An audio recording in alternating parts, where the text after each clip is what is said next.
So we survived the weekend. Barely. More or less. Welcome to another edition of This Is Truly News, and thank you very much for liking, subscribing, and following us.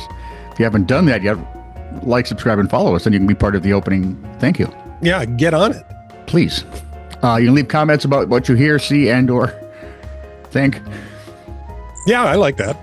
Fine. If you think. Yeah. You can leave it wherever you find us. I mean, you're right there at YouTube or Phil's Bar and Grill. Any of those places where we're on. We're on Apple. Really? You had to bring up fruit. Sorry.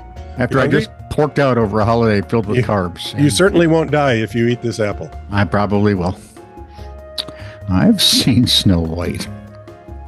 I was thinking more of the Bible, but okay. Yeah, I know.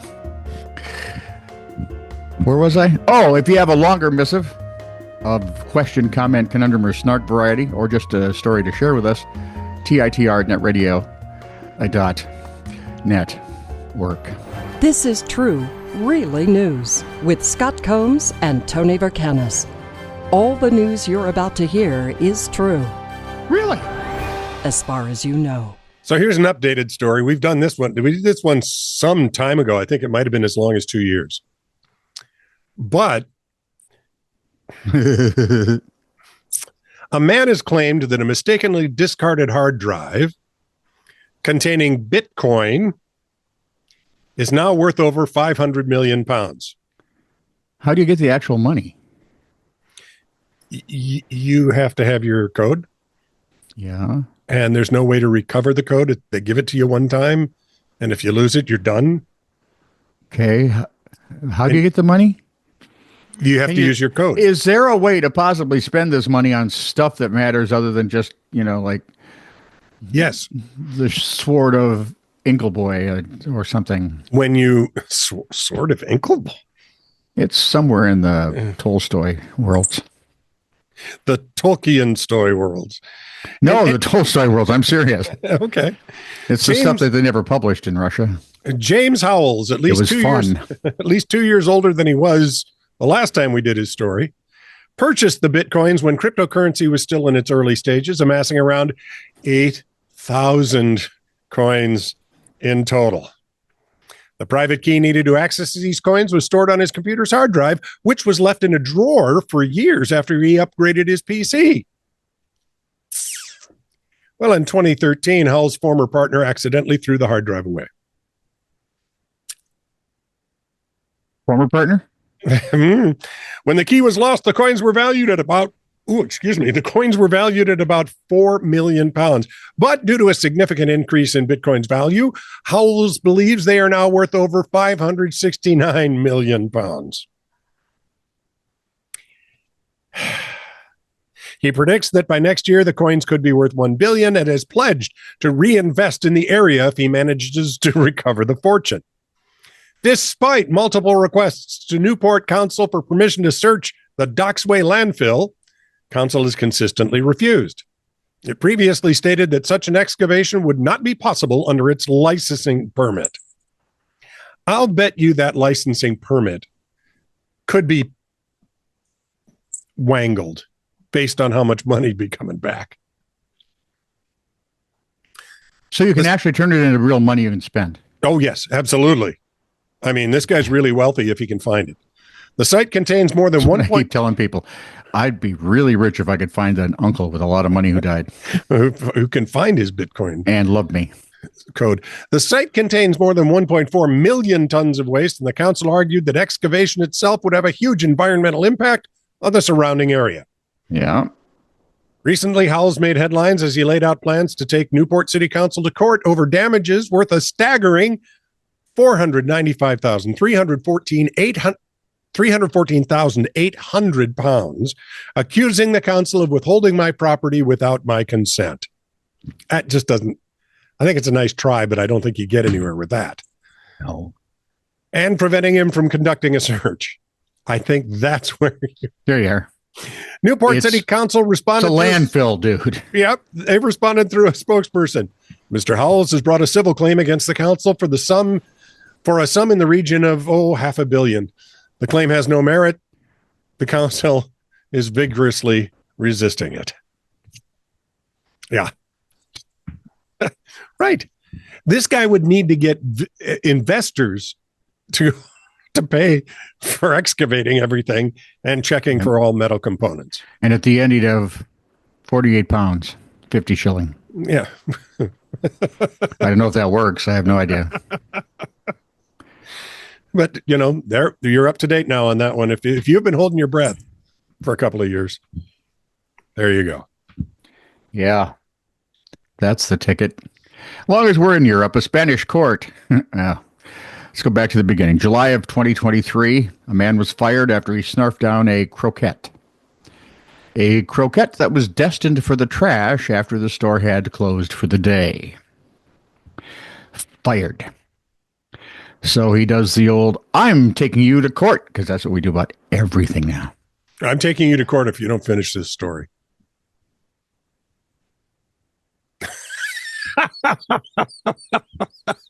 See, for those of us that are like that, it's a lawyer's dream. Anyway, the Spanish court upheld a ruling that a supermarket worker was in fact unlawfully fired. The verdict basically upholds a lower court ruling from May of 24. Okay. The company's policy is that workers are prohibited from consuming any product found in the store without having paid for it previously, which that's a weird sentence. Yeah, who wants to eat like a Hot Wheels? Are prohibited from consuming any product they haven't bought. Okay, sure. But the Superior Court found that it was common practice for workers to snack on ready-to-eat food products that were going to be thrown away anyway after closing hours. Yeah, why not? That almost sounds like common sense. That can't be. That's a court. With all due no, I have no respect for most judges. After watching some of the New York trial with Trump, it's like, really? A lot of it's silly. Oh, and the judge is worthless. Where was I? In its ruling, it also insisted in the important detail that the worker didn't eat an entire package of croquettes, but instead a singular croquette named Phil. And was not going to be put back on sale the next day. So he ate Phil, left his brothers and sisters alone. He wins. Lower court ruling determined that the worker be reinstated to his job and that the supermarket pay him 39,700 euros in lost wages. That's a lot of euros. Well, you know what I'm doing with that kind of money? Walking in on the first day and quitting. Well, yeah, it's only 41 grand, dude. You'd live, what, a week and a half? The way Well, if I skimped and scrimped and stuff, maybe you make 9 days. Yeah, I suppose. The High Court has now added that Macedon also must pay the workers 600 more euros for legal fees, because basically, I think they took the judge. The judges finally had enough. Yep. Macedonia has had no immediate response. The court documents did not indicate the flavor of their croquette. Please tell me it was something like earwax. We don't know. It was never mentioned. In Spain, if you're wondering, croquette is a popular food made from ham, chicken, or cod. So, as long as we're over across the pond, let's talk whales. WH or WA? Sorry, are you two whales from Scotland? I'd love to hear a whale with a Scottish accent. That'd be good. Ooh, that'd be interesting, wouldn't it? Maybe it just hums Scotland. Or if you had a person from Wales with a Scottish accent speaking Welsh, that would be good. No one would know what he's saying. Michael O'Brien spent 11 years and 43 days in prison for murder. A UK appellate court eventually tossed out his conviction after every last witness recanted their testimony. And an investigation found that investigating officers committed more than, count them, 100 breaches of law or department policy. O'Brien received more than £600,000 in compensation from the government for his wrongful conviction. But there's more? The government first deducted £37,000 for food and lodging for the time he spent in prison. Wow. I can see now why more and more people are moving to England. Right? Ellen DeGeneres is going to be in the Cotswolds very soon, and she deserves it. Now, the Cotswolds are actually pretty posh. I don't care. She actually going to go? Because all these people threaten to go. And never do. And they're still here. Yeah. It was initially ruled in 2003 that Mr. O'Brien would have the £37,000 taken from his compensation refunded to him because he was not guilty due to the malfeasance of your friggin' police department.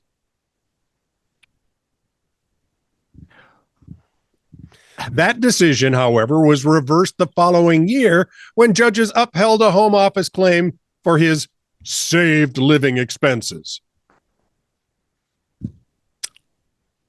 For a guy who spent 11 years in prison on trumped up charges. Mr. O'Brien believes he has grounds for a judicial review. I saw Ted O'Brien on that one TV show, by the way. And the beat goes on. You know, you can charge. I would charge the guilty, sure, but the innocent, you own. I'd make the city with the police my own, or you eat it. Either way. Yeah. You're gonna have to listen. You know, all the time we had you in jail and you got free food and lodging. Mm-hmm. Yeah, we're charging you for that. Yeah, well, yeah, we know you were there because of us, wrongly, and we're sorry. We're ever so sorry, but cough up. They had the advantage. They were writing the check. They just take it out of the check, I'm betting. I think it'd be funnier to send someone to collect it.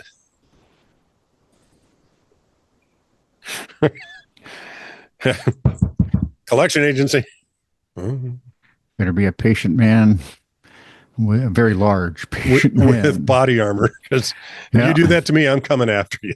Well, as long as we're in bloody old England. Bloody old England? Merry old. As long as we're in England. Jolly. They don't seem that jolly to me. They seem kind of vindictive. Where was I now? Oh, police in the town of Shrewsbury. Have you heard of Shrewsbury? Yes, I have. Do you know what's there? Shrews? Berries. B-U-R-O-I, so no. In the town of... There could be. I mean, a lot of sandwiches could hit the floor in that area. I may have just killed my own case because in the town of Shrewsbury, they're investigating why a tombstone, which marked the fictional grave of Ebenezer Scrooge, was destroyed. Oh, Scroogists. We're burying fake people now. Yeah. I suppose Hollywood does it every day. There are stranger things under the sun. Yeah, but always. Yeah.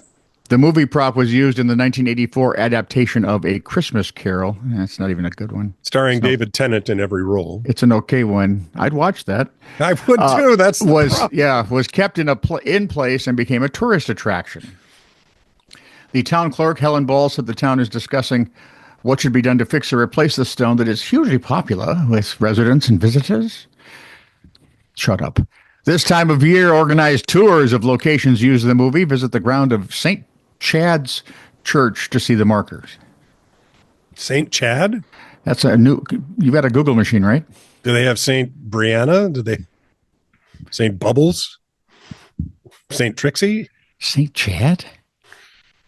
Okay. Why am I thinking of Chad Everett right away? And that's not the way that would work. Ooh, doesn't look right at all. No, there's not much to see other than broken bits of the gravestone, Ball told the Associated Press. You can't see that it says Ebenezer Scrooge at the moment because it was so damaged. Hugely disrespectful to a literary fiction character. Yes. The film, one of dozens of adaptations of the Charles Dickens ones. This is a George C. Scott one. It was okay. As the cold... You want to see the one from... Is it 47?